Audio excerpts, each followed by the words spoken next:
Hello friends, मेरा नाम सौरभ है और मैंने यूपीएससी प्रीलिम्स 3 टाइम्स क्वालिफाई किया है। इसमें 2 बार मैंने फॉरेस्ट सर्विस का भी प्रीलिम्स क्वालिफाई किया हुआ है। ठीक है, तो और मैं आज आपको एक छोटे से वीडियो में प्रीलिम्स का स्ट्रैटेजी डिस्कस करूंगा। आज का ये जो वीडियो होगा वो जीएस पर फोकस होगा। ठीक है, नेक्स्ट वीडियो में मैं आपको सेट के बारे में बताऊंगा। ठीक है, तो आज संडे है इसलिए मैंने सोचा कि मैं आपसे एक बार जीएस की स्ट्रैटेजी बनाऊं। जैसे आप सभी को पता है कि यूपीएससी का सिलेबस तो 1 पेज का है प्रीलिम्स का, बट एक तरीके से हम बोल सकते हैं इनफाइनाइट सिलेबस है। ठीक है, तो इस इनफाइनाइट सिलेबस को फाइनाइट वे में कैसे पढ़ना है, ठीक है, कितना पढ़ना है कि हमारा सिलेक्शन हो जाए, और कैसे पढ़ना है और कहां से कौन सी बुक पढ़ना है उसको फॉलो करना है। देखिए, अब आप अपना मटेरियल जितना कम रखेंगे इस एग्जाम में आप उतना अच्छा कर जाएंगे। ठीक है, क्योंकि सबसे इंपॉर्टेंट होता है रिवीजन करना।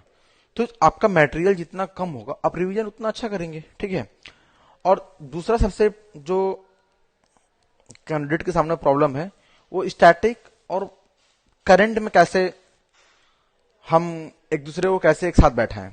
तो मैं सबसे पहली बात मैं ये बताता हूं कि यूपीएससी में स्टैटिक और करंट जैसा एकदम अलग अलग क्वेश्चंस बहुत कम आते हैं कि मतलब ये क्वेश्चन प्योर स्टैटिक है, ये क्वेश्चन प्योर करंट है। ऐसे क्वेश्चंस बहुत कम आते हैं, उनका रेशियो बहुत कम होता है। ऐसे क्वेश्चन हिस्ट्री में मिलते हैं और कुछ इन्वायरमेंट में मिलते हैं करंट के लिए, और स्टैटिक के लिए हिस्ट्री में मिलते हैं। ठीक है, बाकी जो भी क्वेश्चंस होते हैं आजकल जो पैटर्न है वो बेसिकली हम कह सकते हैं करंट और स्टैटिक दोनों को टच किए हुए। जैसे करंट में अगर कोई टॉपिक चल रहा है, ठीक है, तो उसको स्टैटिक से वो टच करके वो क्वेश्चन पूछते हैं। ठीक है, तो ये इनका एक सिस्टम है। मतलब उस ऑप्शंस में कुछ स्टैटिक ऑप्शंस टाइप रहेंगे या क्वेश्चन में कुछ स्टैटिक रहेंगे, ऑप्शंस में कुछ करंट रहेंगे। इस तरीके से वो लोग मिक्स करके पूछते हैं। तो उसके लिए सबसे इंपॉर्टेंट है, मैं जहां तक मानता हूं, जहां तक मेरी तैयारी का बात है, मैं स्टैटिक पे ज्यादा फोकस करता हूं। ठीक है, अगर आपका स्टैटिक बेस तैयार है तो आप करंट में कुछ भी पढ़ेंगे आपको समझ में भी आएगा और आपकी तैयारी में वो एक तरीके से क्वालिटी को इंप्रूव करेगा। लेकिन अगर आप केवल स्टार्टिंग से अपने करंट के पीछे भागना स्टार्ट करते हैं तो इससे क्या होता है, आपको करंट की अंडरस्टैंडिंग भी कमजोर पड़ जाती है और स्टैटिक्स में तो आप पीछे रह ही जाते हैं। तो स्टैटिक के लिए मैं सबसे इंपॉर्टेंट समझता हूं पॉलिटी को।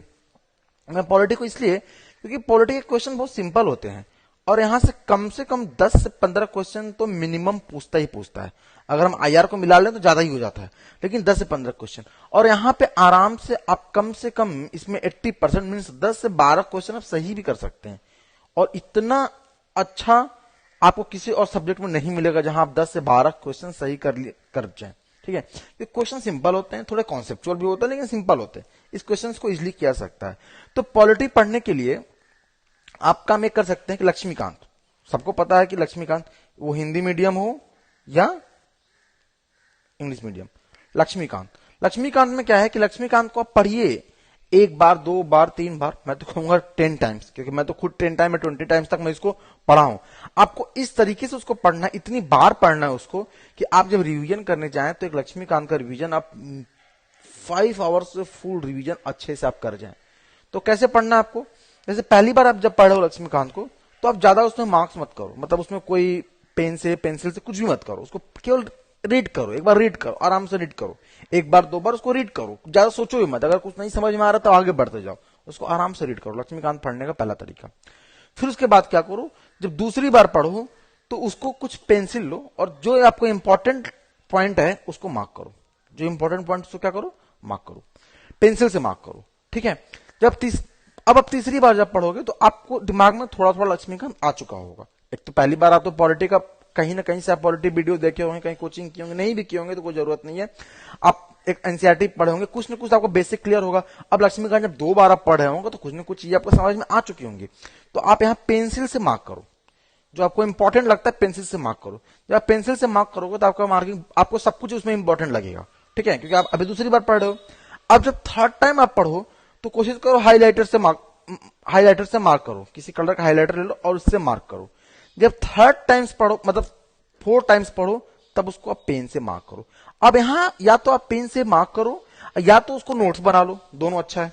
ठीक है, अगर नोट्स बना लेते हो तो बहुत अच्छा है, रिवीजन में आपको हेल्पफुल होगा। नोट्स बनाने का मतलब ये नहीं है कि लक्ष्मीकांत का पूरा पेज लिखे जा रहे हो, नहीं। मैं कभी लक्ष्मीकांत का पीडीएफ खोल कर आपको बताऊंगा कैसे उसका नोट्स बनाना चाहिए, ठीक है। और पेन से, और अब आपको समझ में आएगा कि यहां से जो आप शुरू किए थे पेंसिल जो मार्क आपने किया था वो पेन तक आते आते उसका आधा से भी कम हो जाएगा। जो मार्किंग है वो क्या हो जाएगा, आधे से भी कम हो जाएगी, ठीक है। क्योंकि आपको बहुत कुछ याद हो चुका होगा, हाइलाइटर तक आते आते भी आपको बहुत कुछ याद हो चुका होगा, और पेन से आते आते उसका आधा हो चुका होगा। तो ये एक पढ़ने का तरीका है। उसके बाद उसको जब भी आप कभी एग्जाम देने जा रहे हैं या कभी भी आप उसको रिवाइज करते रहिए। और रिवीजन कैसे करना है, जैसे मान लीजिए आप किसी कोचिंग का टेस्ट देने गए, पीवाईक्यू किए, ठीक है। अब वहां पे आपसे कोई क्वेश्चन लक्ष्मी पॉलिटी का आया और सॉल्व नहीं हुआ किसी भी टॉपिक का, फॉर एग्जांपल मान लीजिए पार्लियामेंट का कोई क्वेश्चन आया, ठीक है, संसद से रिलेटेड कोई क्वेश्चन आया, आपका सॉल्व नहीं हुआ। अगर आप इस क्वेश्चन को गलत कर रहे हैं, इसका मतलब अभी आपका वो टॉपिक क्लियर नहीं है। आप क्या कीजिए, फिर से लक्ष्मीकांत खोलिए और उस टॉपिक को पूरा पढ़िए। ऐसे करते करते आपका टॉपिक तैयार होगा। जो चीज नहीं आ रहा है उसको तुरंत पढ़िए, तुरंत रिवीजन कीजिए। रिवीजन का सबसे बेस्ट तरीका ये। इसमें क्या होता है, जैसे ये मैं आपको बार बार कहता हूं ना, इस समय आपको प्यास लगी है, आपको कोई चीज नहीं आ रहा, आपके दिमाग पर जोर है, और आप जब तुरंत पढ़ेंगे तो ये हमेशा के लिए आपके दिमाग में बैठ जाएगा, ठीक है। तो ये पढ़ने का सबसे बेस्ट तरीका होता है, ठीक है। तो इसी तरीके से आप लक्ष्मीकांत पढ़िए। मॉडर्न हिस्ट्री के लिए स्पेक्ट्रम या जो भी आप बुक फॉलो करना चाहते हैं, स्पेक्ट्रम पढ़ जाइए। ये हिस्ट्री के लिए, ये मॉडर्न हिस्ट्री के लिए, ठीक है। मिडिवल हिस्ट्री पे बहुत ज्यादा जोर देने का जरूरत नहीं है। एक बार किसी बुक से, सतीश चंद्रा या किसी बुक से एक बार रिवाइज कर लीजिए, बहुत ज्यादा उस पर जोर देने का जरूरत नहीं है। सिंघानिया आप आर्ट एंड कल्चर के लिए पढ़ सकते हैं, ठीक है। आर्ट एंड कल्चर के लिए नितिन सिंघानिया ही पढ़ सकते हैं। वहां से भी जैसे मैंने इसको पढ़ने का तरीका बताया, सेम इस बुक को भी पढ़ना है, कई बार पढ़ना है आपको, कई बार पढ़ना है उसको, ठीक है। 2 बार, 4 बार, 5 बार, जितनी बार हो सके उसको पढ़ते जाना है और उसको मार्क करते जाना है अलग अलग तरीके से। और लास्ट में अगर आपको लगता है नोट्स बनाना इंपॉर्टेंट है, आप एक नोट्स बनाइए, और आपका इस पूरे बुक का नोट्स 20-25 पेज में आना चाहिए। केवल इंपॉर्टेंट टॉपिक लिखे होने चाहिए नोट्स में। नोट्स का मतलब ये नहीं कि पूरा बुक आप छाप रहे, पूरा बुक ही छाप रहे तो फिर से बुक पढ़िए, फिर नोट्स बनाने की क्या जरूरत है। नोट्स आपका बहुत शॉर्ट होना चाहिए, ठीक है। अब मैं आता हूं आपको, आपका इंपॉर्टेंट सबसे पॉलिटी हो गया, हिस्ट्री हो गया, ठीक है। और एंशिएंट हिस्ट्री के लिए आप कोई बुक चाहे तो एनसीईआरटी की फॉलो कर सकते हैं, ठीक है। एनसीईआरटी पढ़ लीजिए एक बार। लेकिन अब जब आर्ट एंड कल्चर पढ़ेंगे तो उसमें कोशिश कीजिए कि उसको और एंशिएंट को जोड़ के पढ़िए, तो बहुत अच्छा होगा ये आपके लिए, ये बहुत अच्छा होगा, ठीक है। दोनों अगर आप जोड़ के पढ़ते हैं तो बहुत अच्छा होगा। एंशिएंट हिस्ट्री पढ़ने का मतलब आपको एक आइडिया होना चाहिए कि सिंधु घाटी सभ्यता में क्या हुआ था, गुप्त काल में क्या हुआ था, हर मतलब ये एक आइडिया होना चाहिए, ठीक है। चोल वंश, ये सब का आइडिया होना चाहिए, मैपिंग उसका होना चाहिए, मतलब एक हिस्ट्री आपको पढ़ा होना चाहिए। और हिस्ट्री में अगर बहुत डिफिकल्ट क्वेश्चन आएंगे तो ऑप्शनल वाले भी नहीं कर पाते, इसलिए आपको बहुत ज्यादा हिस्ट्री में टेंशन लेने की जरूरत नहीं है। इसमें आपको सही करना है मॉडर्न, क्योंकि मॉडर्न इसमें इजी आता है, मॉडर्न हिस्ट्री इजी आता है। बाकी एंशिएंट और मिडिवल हिस्ट्री थोड़े टफ आते हैं, तो उनको अगर आप स्किप भी कर सकते हैं तो कोई बड़ी बात नहीं, क्योंकि आपको भी पता है कि यूपीएससी में 100 क्वेश्चन में 50 क्वेश्चन पे तो सिलेक्शन हो जाता है प्रीलिम्स में, ठीक है। तो ऐसा कोई जरूरत नहीं कि आपको सभी क्वेश्चन सही ही करने, पहली बात ये हो गई, ठीक है। अब नेक्स्ट आते हैं हम लोग ज्योग्राफी पे। ज्योग्राफी की वजह से मैंने क्या किया था, क्लास 9 से 12 तक की एनसीईआरटी कर जाइए, बार बार इश्यू कीजिए और मैपिंग कीजिए। मैपिंग करने का तरीका यह है कि आप ऑक्सफोर्ड की मैपिंग बुक लीजिए, उससे कीजिए। आइदर आप ब्लैंक मैप लेके आइए, उसको भरिए, उसको प्रैक्टिस कीजिए भरने का कई जगह, ठीक है। उसके अलावा आप ये कर सकते हैं कि इंटरनेट यूज कर सकते हैं, लैपटॉप यूज कर सकते हैं, आईपैड यूज कर सकते हैं, या कुछ भी, उसमें गूगल मैप खोल के भी आप मैपिंग देख सकते हैं जरूरत पड़ने पर, ठीक है। कोई इशू नहीं, वहां से भी इसको सीख सकते हैं। लेकिन बेसिक आपको ये करना है ज्योग्राफी के लिए, बार बार रिवीजन कीजिए, ठीक है। बार बार जिस तरीके से मैंने लक्ष्मीकांत पढ़ने के लिए बोला, यहाँ पे एनसीईआरटी आप पढ़ जाइए। आगे भी मैं बताऊंगा कि एक मैं अलग से वीडियो बनाऊंगा कि एनसीईआरटी कैसे यूज करते हैं सभी सब्जेक्ट्स में। मैंने देखो ज्योग्राफी, चूंकि ज्योग्राफी में यहीं से पढ़ा हूं और सब लोग यहीं से पढ़ते भी हैं, इसलिए ये प्री और मेंस दोनों में काम आएगा, इसलिए मैंने इसको बोला। लेकिन जैसे हिस्ट्री और पॉलिटी को भी ज्योग्राफी से कैसे पढ़ना चाहिए वो भी मैं एक अलग सब्जेक्ट में बताऊंगा आपको, ठीक है। अब सबसे इंपॉर्टेंट एनवायरमेंट। एनवायरमेंट का जो सब्जेक्ट है वो बड़ा ही, मतलब बहुत ही बड़ा सिलेबस अभी हो चुका है, सब कुछ एनवायरमेंट में आजकल शामिल है।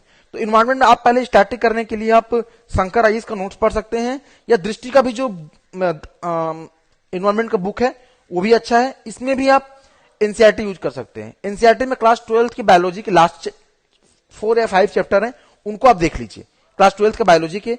और क्लास 11 केमिस्ट्री की, केमिस्ट्री है, केमिस्ट्री में एक पॉल्यूशन करके चैप्टर है, ठीक है, उसको आप देख लीजिए। क्लास 11 का केमिस्ट्री में पॉल्यूशन एक चैप्टर है, लास्ट चैप्टर के आसपास है, उसको एक बार आप देख सकते हो, वहां से पॉल्यूशन वाला टॉपिक क्लियर कर लीजिए। और दृष्टि का जो बुक है वो भी ठीक है, स्टैटिक के लिए वो अच्छा है। बाकी करंट के लिए आपको न्यूज और देखना पड़ेगा, मैगजीन्स देखते रहिए थोड़ा बहुत। और उसके अलावा अगर कुछ और भी इंपॉर्टेंट है, जैसे मैंने कुछ और चीजें देखी हैं, तो मैं आपको वो भी एक उसके लिए मैं एक सब्जेक्ट वाइज में एक वीडियो बनाऊंगा। ये शॉर्ट वीडियो है इसलिए मैं इसको छोटा रख रहा हूं। सब्जेक्ट वाइज में वीडियो बनाऊंगा और वहां बताऊंगा कि अलग अलग आप कैसे पढ़ सकते हैं, डिटेल में कैसे आपको इस सब्जेक्ट को पढ़ना चाहिए। ठीक है, तो एक छोटा सा वीडियो था जिसमें मैंने लगभग इंपॉर्टेंट सब्जेक्ट्स मैंने बता दिए। हाँ, इकोनॉमी रह गया। इकोनॉमी में आप देख लीजिए कि इकोनॉमी में मुरनॉल का नोट्स आप ले सकते हैं, वो अच्छा है नो डाउट। उसके अलावा कोई भी आप एक बुक ले लीजिए, उसके जो टॉपिक्स है ना, मतलब जो पॉइंट्स होते हैं, जैसे रेपो रेट हुआ या कुछ भी हुआ, ये जो टर्म्स हैं इसको आप एक बार नेट से देख लीजिए। ठीक है, indianeconomy.in करके एक वेबसाइट है, वहां से भी जाके आप देख सकते हैं। इन टर्म्स को आप क्लियर रखिए, और जब न्यूज पढ़ रहे हैं तो इन टर्म्स पे आप ध्यान देंगे तो इकोनॉमी भी इससे आपका क्लियर हो जाएगा। इकोनॉमी बेसिकली हमेशा स्टैटिक और करंट को मिला के पूछता है, तो इस चीज को हमेशा ध्यान रखिए। ठीक है, जो करंट में है उसी को स्टैटिक से हमेशा जोड़ के पूछा जाता है इकोनॉमी। और इकोनॉमी क्वेश्चन यूपीएससी में पॉलिटी के बाद सबसे सिंपल, या मैं कह सकता हूं पॉलिटी से भी कुछ क्वेश्चन सबसे सिंपल इकोनॉमी में ही आते हैं, तो इसको भी आप इजिली कर सकते हैं। तो ये आपका एक छोटा सा वीडियो हुआ। मैं एक दो दिन के अंदर आपको एक स्टैटिक का भी वीडियो, सॉरी सीसैट का भी मैं वीडियो बनाऊंगा। उसके बाद में सब्जेक्ट वाइज आपको बताऊंगा कि कैसे आप प्रीलिम्स की तैयारी कर सकते हो और किन किन बुक्स को फॉलो करना चाहिए, कैसे पढ़ना चाहिए हर सब्जेक्ट्स, और किस तरीके से इंटरनेट का और नई टेक्नोलॉजी का आप यूज कर सकते हैं अपने पढ़ाई के दौरान।